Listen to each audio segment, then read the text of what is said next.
नाही, असं आहे की राज्य शासनाचा आणि केंद्राच्या बजेटचा जर अभ्यास केला तर जेव्हा अंदाजपत्रक मंजूर होतं त्यावेळेला विशेष प्रत्येक कामाकरता निधी वाटप केला जातो. त्यातले जिल्हा नियोजन मंडळाचं आर्थिक बजेट असतं ते ठरवलं जातं. त्याप्रमाणे ते पैसे वितरित होतात आणि तिथली जिल्ह्यातली कामं होतात. काही ग्रामीण विकासचे काही कार्यक्रम आहेत, रस्ते करणं, समाज मंदिर करणं किंवा ग्रामपंचायत कार्यालय बांधणं याकरता निधी आहे. पण तो वाटप करताना लोकप्रतिनिधी आमदारांच्या शिफारसीवर तो निधी वाटप केला जातो. म्हणजे त्या विधानसभा मतदारसंघाचा जो आमदार प्रतिनिधित्व करतो त्याच्या मतदारसंघात ते पैसे योग्य प्रमाणे वितरित होतील. पण त्यामध्ये जर काही आमदारांचे चेहरे बघून द्यायचे किंवा नाही द्यायचे हे जर ठरवायला लागलं तर मग ही असलेली प्रथा ही मोडकळीस येईल अशा प्रकारे आता घडलेलं आहे.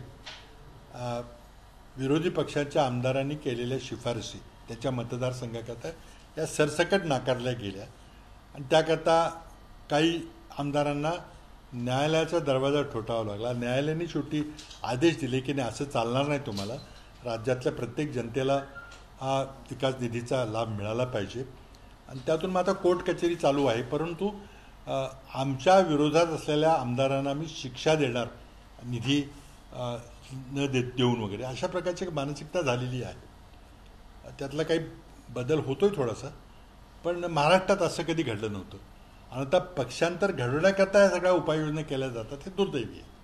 मला वाटतं महाराष्ट्रातली जनता जेव्हा निवडणुकीला सामोरं जाईल किंवा हे आमदार जेव्हा निवडणुकीला सामोरं जातील आणि जनतेकडे पुन्हा जातील तेव्हा जनता त्यावर योग्य तो निर्णय घेईल.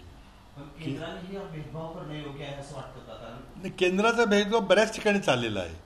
म्हणजे राज्य बघून आता आज किमान हमी किंमत वाढवली ती बरोबर निवडणुकीच्या तोंडावर वाढवलेली आहे. ज्या दिवशी किमान हमी किंमत ठरवायचा निर्णय घेतला त्याच वेळेला काय केलं ना तुम्ही वाट बघितली आणि निवडणुकीची आता सुरुवात झाली त्यावेळेला तुम्ही पुन्हा शेतकऱ्यांना खुश करण्याकरता काय निधी दिला. तर हा केंद्राचा भेदभाव चालूच आहे. म्हणून आम्ही ते केंद्राचं सरकार बदललं पाहिजे याकरता आग्रही आहोत. राज्यातून देखील समोर आलं होतं. अगदी आता ज्यावेळेस शेवटचं सत्तांतर झालं, अजित पवार सत्तेत सामील झाल्यानंतर अनेक शरद पवार गटाचे आमदार असतील किंवा तुमचे आमदार असतील त्यांना निधी दिला गेला नव्हता किंवा काही जणांना निधी वाढवून दिला गेला होता. तुम्ही इतके दिवस झालं राजकारणात आहात, संसदेत तुम्ही काम केले, राज्याच्या राजकारणात काम केले, असं कधी महाराष्ट्रात घडलं होतं का? आणि याच्यावरती उपाय म्हणून तुम्हाला काय वाटतं, काय केलं पाहिजे? उपाय एकच आहे, सरकार घालवलं पाहिजे. कारण सरकारने विधी वाटपाचं एक अस्त्र उभारलेलं आहे आणि आम्हाला जे शरण येणार नाहीत किंवा आमच्याबरोबरचे सत्तांतर करणार नाहीत त्यांच्यावर आम्ही हे अस्त्र उभारू आणि तुमच्या मतदारसंघातील जनतेला आम्ही शिक्षा देऊ, तुम्हाला निधी न देऊन, हे तरी सूत्र अवलंबिलेलं आहे. खरं तर अपात्र आमदारांसंदर्भात निर्णय अजून काही झालेला नाही. मात्र मुख्यमंत्री आणि अध्यक्ष आहेत विधानसभेचे नॉमिनेटची बंद दाराआड चर्चा झाली. त्यावरून खरं तर आता ही चिंताजनक आहे बैठक असेही व्यक्त केलं जात आहे. हे पहा, म्हणून मी काल एका वाहिनीला बोलताना मी म्हटलं होतं की हा पक्षांतर बंदी कायदा म्हणजे घटनेचे 10वे परिशिष्ट जे ज्याला आपण पक्षांतर बंदी कायदा म्हणतो हे संपूर्णपणे कुचकामी ठरलेला आहे. राजीव गांधींनी 1985 साली पक्षांतर बंदी कायदा आणला, एका चांगल्या उद्देशानं आणला. परंतु 2003 मध्ये त्यामध्ये वाजपेयी सरकार असताना अरुण जेटलींनी आमूलाग्र बदल केला आणि तो 2003 साली बदल केलेला पक्षांतर बंदी कायदा हा कुठलंही पक्षांतर रोखू शकलेला नाही. त्यावर काही अंतिम निर्णय लागत नाही. आता अत्यंत दुर्भाग्यपूर्ण गोष्ट आहे की 22 जूनला शिवसेनेची फाटाफूट झाली, पक्षांतर झालं आणि आज जवळजवळ 16-17 महिने झालेत, अजूनही आपल्याला निर्णय देता येत नाही. तिथल्या मतदारांना सांगता येत नाही की तुम्ही ज्या पक्षाला मतदान केलं होतं आणि त्या पक्षाचा आमदार निवडून दिला होता तो त्या पक्षातच आहे का नाही, हे जर आपल्याला न्यायव्यवस्थेला जर सांगता येत नसेल, आपल्या संविधानाला सांगता येत नसेल तर त्यामध्ये काहीतरी दोष आहेत. म्हणून माझी स्पष्ट मागणी आहे की मला म्हणजे खरं म्हणजे फार दुर्भाग्यपूर्ण वाटतं की आज सुप्रीम कोर्ट हतबल झालेलं आहे. कारण व्यवस्थेमध्ये जी कायद्यामध्ये जी व्यवस्था आहे की विधिमंडळाच्या अध्यक्षांनी न्यायाधीशाच्या भूमिकेतून पक्षांतर झाले का नाही याचा निवाडा दिला पाहिजे. आता खटला कधी चालवायचा आहे ते त्यांच्या हातात आहे. म्हणजे 5 वर्ष खटला चालवला तरी काही त्यात कायदेशीर तरतूद नाही आहे. आणि म्हणून दररोज सर्वोच्च न्यायालयाला ताशेरे ओढावे लागतात. पण ताशेरे ओढून कोणाचं समाधान होत नाही, त्यातून काही निर्णय बाहेर येत नाही. तर मला वाटतं की सर्वोच्च न्यायालयाने काहीतरी कडक भूमिका घेतली पाहिजे. अशा प्रकारे खटला न चालवण्यामुळं जो अप्रत्यक्षपणे पक्षांतर झालं नाही, पक्षांतर बंदी कायदा लागू होत नाही, त्यांचं सदस्यत्व रद्द होत नाही, याचा प्रयत्न चाललेला आहे. शेवटी विधानसभेचे अध्यक्ष हे एका पक्षाचे आमदार आहेत.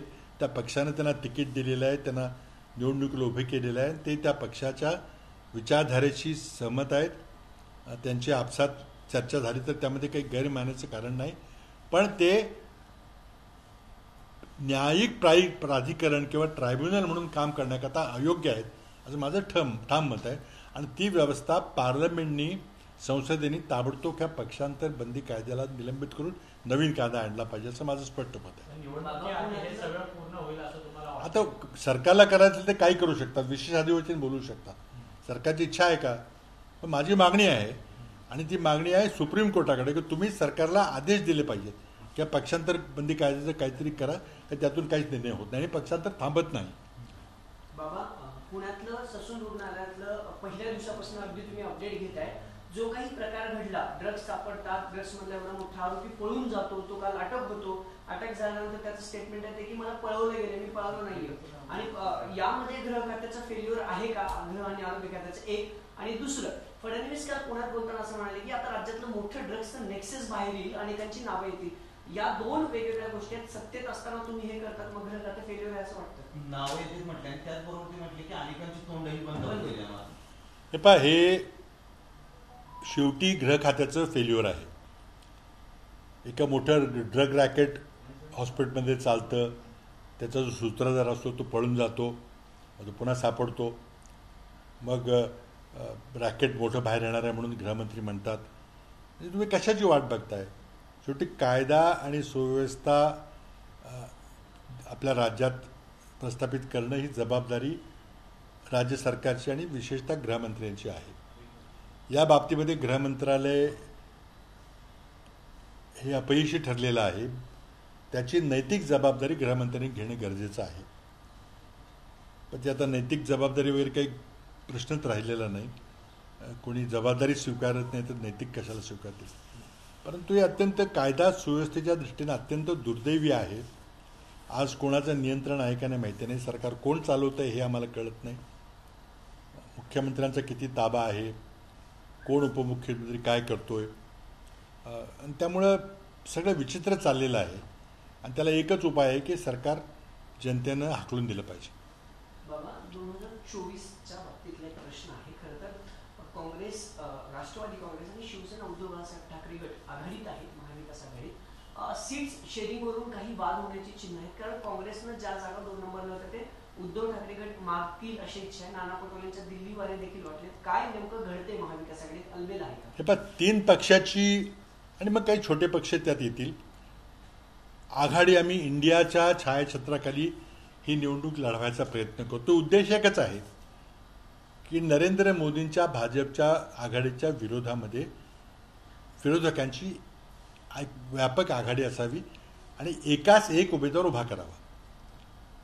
आता महाराष्ट्रामध्ये ठाकरे गट, शरद पवार गट आणि काँग्रेस यांची जेव्हा आघाडी होईल, जेव्हा आम्ही जागा वाटपाकरता बसू, तेव्हा अर्थातच आपल्या पक्षाची ताकद वाढावी असा आमच्यापैकी प्रत्येकजण प्रयत्न करेल. त्यामुळं घासाघीस होईल, वादावादी होईल. पण शेवटी आमच्यासमोर उद्दिष्ट एकच आहे की हे जर सगळं संपवायचं असेल, हा ईडीचा ससेमिरा, CBIचे केसेस किंवा अन्यायकारक निधी वाटप, तर हे सरकार घालवलं पाहिजे. त्याची सुरुवात लोकसभेपासून होईल.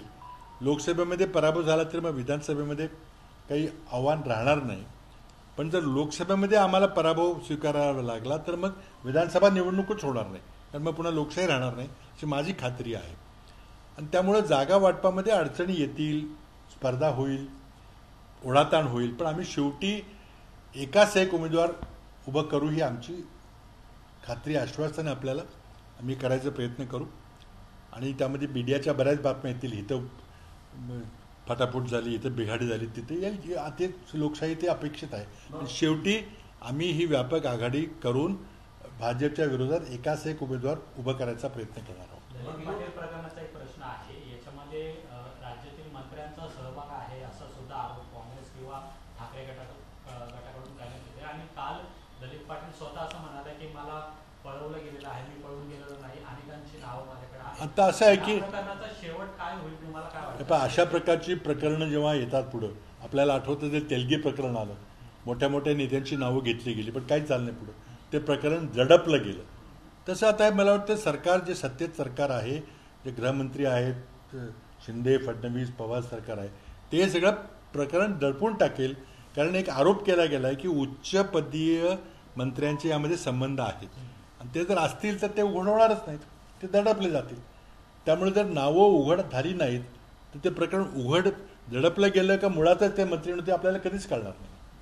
त्यामुळे दुर्दैवी प्रकार आहे. 2024 मध्ये माढा लोकसभा मतदारसंघात पवारांनी लढवावा अशी एक इच्छा आहे.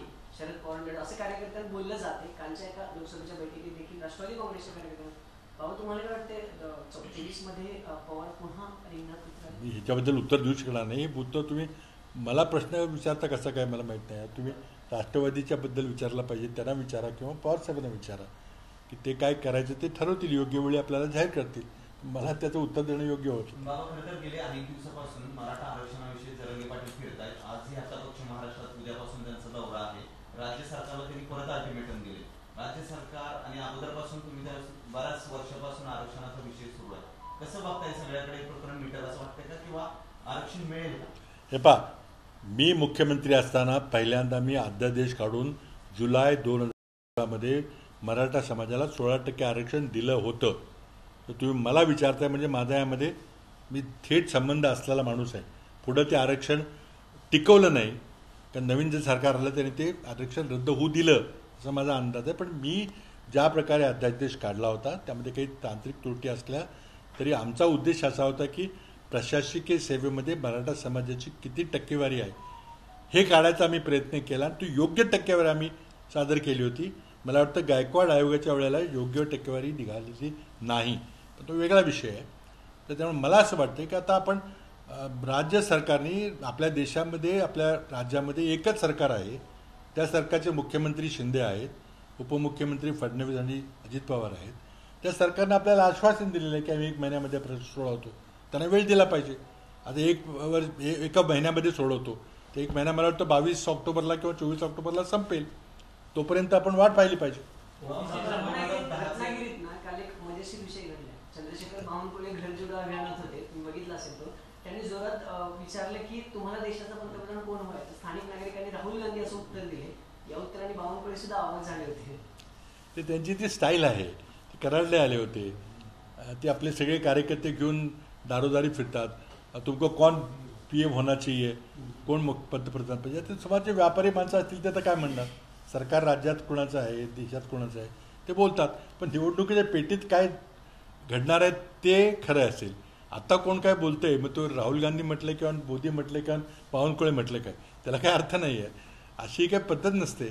तुम्ही पक्षाची ध्येय धोरणं समजायला गेलं पाहिजे. बावनकुळ्यांनी नागरिकांनी उत्तर दिले त्यांना. ते आता देणार उत्तर. जिथं धाडस असेल, नागरिक व्यापारी नसतील ते किंवा त्यांना काही सरकारशी घेणं देणं नसेल ते देतील. शेतकऱ्यांकडे गेले तर देतील उत्तर तुम्हाला. ओबीसी समाजाचं जातनिहाय सर्वेक्षण आहे ते राज्य सरकारने करण्यास अनुमती म्हणजे पॉझिटिव्ह दर्शवलेली आहे. काय वाटतं तुम्हाला, खरंच ओबीसी मधून हे जातनिहाय सर्वेक्षण होऊ शकतं का? मराठा आरक्षणाचा मुद्दा आहे तो यात जातनिहाय ओबीसींचं सर्वेक्षण करणं किंवा सर्व जातींचं करणं ही भूमिका पहिल्यांदा काँग्रेस सरकारनं UPA सरकारनं 2011 साली घेतली होती.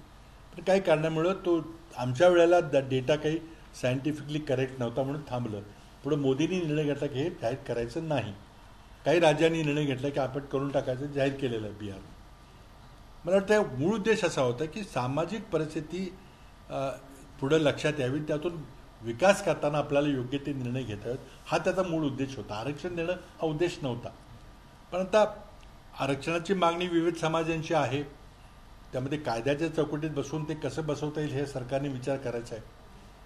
तर मराठा समाजाच्या आरक्षणाबद्दल काही एक त्यांनी वेळ मागितलेला आहे महिन्याभराचा, तो वेळ आता मला वाटतं तोपर्यंत ते सगळे मंत्रिमंडळाचे अधिकारी सगळे विचार करतायत. तर निश्चितच काहीतरी चांगलं मार्ग ते काढतील अशी अपेक्षा करूया. नाही काढलं तर पुढं काय करायचं आम्ही ठरवू. शेवटचा प्रश्न असा, 2010चं जे प्रकरण आता बोरवणकरांच्या पुस्तकातून आलं त्यावेळेस तुम्ही नंतर मुख्यमंत्री होते, त्यांची बदली झाली त्या काळामध्ये, तर त्या प्रकरणाचं खरं तर कशा प्रकारे ते होतं किंवा त्यांची बदलीच्या वेळेस? आता मी यावर बरंचसं बोललेलं आहे. जुना प्रकार आहे, 10 वर्षापूर्वीचा आहे, 12 वर्षापूर्वीचा आहे. सगळंच काही लक्षात आहे असं नाही, पण ते पुस्तकाचं मी काही वाचलेलं नाही.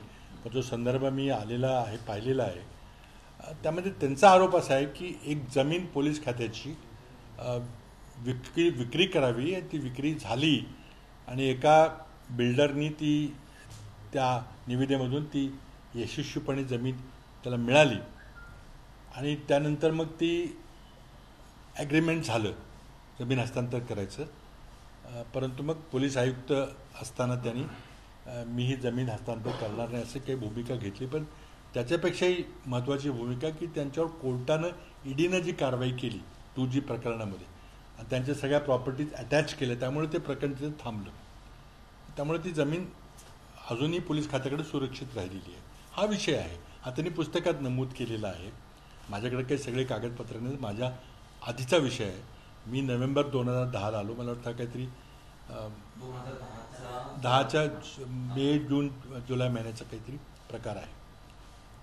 पण त्यामध्ये पुढं त्यांनी माझं नाव एका प्रकरणामध्ये घेतलेलं आहे की जेव्हा माझी बदली झाली, पुणे आयुक्त म्हणून 2 वर्ष त्यांनी काम केलं, त्यानंतर त्यांना त्यांची टर्म संपली आणि त्यांना दुसरी नियुक्ती पाहिजे होती, तेव्हा एक औपचारिकता म्हणून किंवा एक शिष्टाचार म्हणून मुख्यमंत्री कार्यालयाकडून किंवा गृहमंत्र्याकडून विचारणा होते उच्च अधिकाऱ्यांची, तुम्हाला कुठं जावंसं वाटेल. काहींची घरगुती परिस्थिती असते, तर त्यावेळेला त्यांनी पुण्यातच मला दिलं पदस्थापना, तर बरं होईल अशी विनंती केली. त्यांनी सुचवलं की एक जागा रिक्त आहे, CID प्रमुखाची जागा. तर अर्थात जेव्हा या उच्चपदस्थ नियुक्त्या होतात तर पहिल्यांदा एक पोलीस एस्टॅब्लिशमेंट बोर्ड असतं, जसे ACS होम किंवा म्हणजे गृहसचिव, नंतर DG police, director general police वगैरे अशा लोकांचं एक बोर्ड असतं आणि त्या बोर्डातून ते शिफारसी होतात, त्या गृहमंत्र्यांच्याकडं मंजुरीला जातात. त्यामध्ये काही बदल होतात थोडेफार आणि नंतर मग शेवटी ते मुख्यमंत्र्यांच्याकडे सहीला येतं. ती सगळी प्रक्रिया झाली.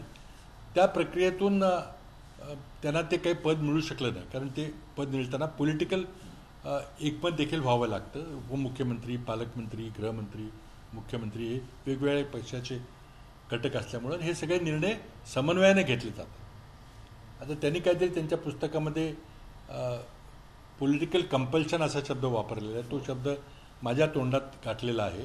तर मी बोललो का नाही मला माहिती आहे, पण उद्देश काय आहे की जेव्हा आपण आघाडी सरकार चालवतो तेव्हा महत्त्वाचे निर्णय समन्वयाने होतात.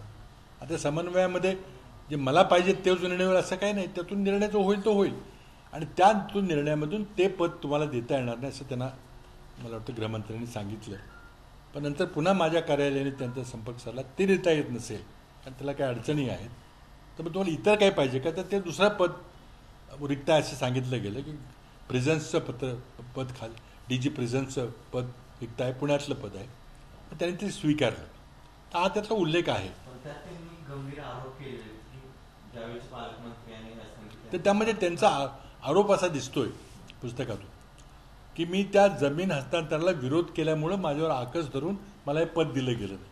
हा त्यांचा आग्रह आहे. खरं खोटं आता गृहमंत्री नाहीत, त्यामुळे त्यांच्या वतीनं मला बोलता येणार नाही आणि किंवा उपमुख्यमंत्र्यांचा काही मी वकील नाही. त्यामुळे आता ते काय झालं ते त्याचं ते सांगतील. त्यांनी सांगितलं मला वाटतं पत्रकार परिषद घेऊन काय झालं ते. त्यावेळेस दादांचा असं काय हस्तक्षेप वाढायचा का? पालकमंत्री जरी असले तरी सरकारमध्ये तुम्ही आघाडी सरकार होतं, अनेक वेळा तुमच्यामध्ये देखील वाद असल्याचं त्यावेळेस समोर आलेलं होतं ना. आमच्यामध्ये बिलकुल वाद नव्हता, पण आपली मतं असायची. शेवटी आघाडी सरकार असताना आपलं मत मांडणं, आपल्या पक्षाच्या हिताचं मत मांडणं किंवा तुमच्या दृष्टीनं राज्याच्या काय हिताचं ते मत मांडणं हा प्रत्येकाचा अधिकार आहे. उपमुख्यमंत्र्याचं आहेच आहे. तशा प्रकारे मी मतं मांडत असे. कधी आम्ही त्यांचं मत स्वीकारायचो, कधी नाही स्वीकारायचो. पण आघाडीमध्ये चालवण्याचा हा तर मतिदार तर तोच असतो की शेवटी लोकांचं हित झालं पाहिजे. वैयक्तिक हित कोणाचं न पाहता किंवा पक्षाचं हित न पाहता वैयक्तिक राज्याचं हित पाहिलं गेलं पाहिजे, त्यातून ते निर्णय होतात. त्यामुळं मला त्या जमीन हस्तांतराच्या प्रकरणाची काही माहिती नाही आहे, माझ्या पुढं नव्हतं ते प्रकरण. मी आता थोडंसं वर्तमानपत्रात वाचून सांगितलेलं आहे. पण त्यांचा एक ग्रह झाला की मला ते पद मिळालं नाही, याचं कारण मी त्या जमीन हस्तांतराला विरोध केला असा त्यातून पुस्तकातून तो मतितार्थ निघतोय. तो त्यांचा अधिकार आहे ते काय लिहायचं काय नाही ते. यावर्षी राज्यात पाऊस खूप कमी पडलाय, दुष्काळजन्य परिस्थिती अनेक जिल्ह्यामध्ये आहे. सरकार अजून म्हणजे मनापासून लक्ष देत नाही आणि सरकारचं सगळं पक्षांतर्गत त्याच्यातच सरकार चालवायला प्रशासन चालवायकडेच लक्ष नाही आहे, शेतकऱ्यांच्याकडे तर नाहीच नाही आहे. आज राज्यात दुष्काळ पडला आहे, आपल्याला माहिती आहे. पाणी टंचाई होईल, भयंकर पाणी टंचाई होण्याची शक्यता आहे. धरणं भरलेली नाहीत, माझ्या जिल्ह्यातील धरणं भरलेली नाहीत आणि त्यामुळे पिण्याच्या पाण्याचं संकट येईल. आता परतीचा पाऊस काही पडताना दिसत नाही आहे. पिकं तर गेलीच. कुठेतरी शेतकऱ्यांना मदतीचा हात दिला पाहिजे, मदत घोषित केली पाहिजे, जिथं पाहिजे तिथं जनावरांच्या छावण्या उभ्या केल्या पाहिजेत. पण सरकारचं इकडे काही लक्ष नाही आहे. हे अत्यंत दुर्दैवाने नमूद करावं वाटतंय. त्याचबरोबर नाशिकच्या कांदा उत्पादक शेतकऱ्यांचा प्रश्न अगदी आवर्जूनपणे घेतला गेला पाहिजे. केंद्र सरकारनं कांदा निर्यातकांच्यावर 40% निर्यात शुल्क लावून कांद्याची निर्यात जवळजवळ थांबवलेली आहे. हा कांदा उत्पादक शेतकऱ्यांच्यावर प्रचंड मोठा अन्याय झालेला आहे. 4-5 वर्षातून एखाद्या वर्षी कांद्याला चांगले पैसे मिळतात काही ठराविक लोकांना. तुम्ही त्यांना त्यावेळेला जर बंदी करून टाकली तर मग त्यांची सरासरी बसणारच नाही आहे. शेतकरी मग कर्जबाजारीच होऊन राहणार, आत्महत्येचं प्रमाण वाढतंय. त्यामुळं माझी महाराष्ट्रातल्या शेतकऱ्यांना आपल्या माध्यमातून विनंती आहे की ज्या प्रकारे नरेंद्र मोदी सरकारने 3 कृषी कायदे आणले, त्या 3 कृषी कायद्याचा कडाडून विरोध उत्तर भारतातल्या शेतकऱ्यांनी केला आणि ते कृषी कायदे नरेंद्र मोदींना परत घ्यावे लागायला भाग पाडलं. तशा प्रकारे महाराष्ट्रातल्या सर्व शेतकऱ्यांनी, मग तो ऊस उत्पादक शेतकरी असो, कापूस उत्पादक असो, सोयाबीन उत्पादक असो, द्राक्ष उत्पादक असो, सगळ्या शेतकऱ्यांनी कांदा उत्पादक शेतकऱ्यांच्या मागं राहिलं पाहिजे. जे मंत्री तुम्हाला दौरा करायचे त्यांना विचारलं पाहिजे की केंद्र सरकारनं कांद्यावर 40% निर्यात कर लावलेला आहे, तो रद्द करण्याकरता तुम्ही काय केलेलं आहे आणि जोपर्यंत तुम्ही तो कर रद्द करत नाही तुम्ही आमच्याकडे येऊ नका. अशा प्रकारे राज्यातल्या सगळ्या शेतकऱ्यांनी एकजूट दाखवली पाहिजे, जी आपण दाखवत नाही. आम्ही सगळे त्यांच्या मागं आहोत, परंतु जी पंजाबच्या शेतकऱ्यांनी एकजूट दाखवून मोदी सरकारचा निर्णय हाणून पाडला, तशा प्रकारे मोदी सरकारचा 40% निर्यात कराचा निर्णय हा हाणून पाडला पाहिजे. त्याकरता महाराष्ट्रातल्या सर्व शेतकऱ्यांनी एकत्र आलं पाहिजे आणि जे शेतकऱ्याचं हित चिंततात त्या सर्व राजकीय कार्यकर्त्यांनी एकत्र आलं पाहिजे आणि सरकारला भाग पाडलं पाहिजे. आणि महाराष्ट्रातल्या मंत्रिमंडळानं सगळ्या मंत्रिमंडळानं जाऊन दिल्लीला बसलं पाहिजे आणि पियुष गोयल आणि नरेंद्र मोदी यांना तो निर्णय फिरवायला भाग पाडलं पाहिजे. पण ते होत नाही. शेवटचा एक काल राहुल गांधींनी प्रेस घेतलेली होती. अदानींच्या विरोधात त्यांनी पुन्हा एकदा गंभीर आरोप मध्ये केलेले आहेत. पण काही दिवसांपूर्वी शरद पवारच अदानींच्या एका कार्यक्रमामध्ये सहभागी झालेले होते. तुम्ही राज्यामध्ये महाविकास आघाडी म्हणून एकत्र आहात. कुठेतरी कार्यकर्त्यांमध्ये संभ्रमावस्था किंवा तुमच्यामध्ये काही संभ्रमावस्था अशा पद्धतीची आहे का की अदानींच्या फेवरमध्ये शरद पवार कायम राहिलेले आहेत पण तुम्ही सातत्याने विरोध करता? हा प्रश्न केंद्र सरकारच्या अखत्यारीतला आहे. लंडनच्या एका जगप्रसिद्ध वर्तमानपत्राने फायनान्शियल टाइम्सनी एका पूर्ण पानामध्ये गौतम अडाणींनी इंडोनेशियामधून कोळसा आयात करून इथल्या इलेक्ट्रिसिटी बोर्डांना कसा महागात विकला आणि त्यामुळं वीज ग्राहकांना कसे जास्त पैसे भरावे लागले हे सविस्तर वर्णन, पुराव्यानिशी वर्णन दिलेलं आहे आणि तो मुद्दा राहुल गांधी यांनी उपस्थित केला होता. हा निर्णय शरद पवारांच्या हातातला नाही आहे तर त्यांचे वैयक्तिक काही संबंध असतील घरगुती, तो प्रश्न नाही. त्यांचा गुन्हा काही थांबत नाही किंवा ते निर्दोष साबित होत नाही. हा निर्णय नरेंद्र मोदींनी घ्यायचा आहे आणि नरेंद्र मोदी यांचे गौतम अदानीबरोबर जे मधुर संबंध आहेत त्यातून त्यांना हे संरक्षण मिळते. त्यामुळं कायदा पाळला गेला पाहिजे. त्यांनी कायद्याचं उल्लंघन केलं असलं, त्यांनी कोळशाच्या आयातीमध्ये काळाबाजार केला असला, त्यामुळे जर महाराष्ट्रातल्या वीज ग्राहकांना जर जास्त दर द्यायला लागला असता तर त्याच्याबद्दल आंदोलन करणं गरजेचं आहे. मला वाटतं शरद पवार कुणाला भेटले त्यामुळे हा काही प्रश्न निरस्त होत नाही. गौतम अडाणींना हे उत्तर द्यावं लागेल. त्याच्यापेक्षा जास्त नरेंद्र मोदींना उत्तर द्यावं लागेल की फायनान्शियल टाइम्स समाजाच्या आंतरराष्ट्रीय वर्तमानपत्रांचे आरोप केलेले आहेत, पुराव्यानिशी आरोप केले आहेत, त्याबद्दल नरेंद्र मोदींचं काय म्हणणं आहे. धन्यवाद. सह्याद्रीची उंची म्हणजे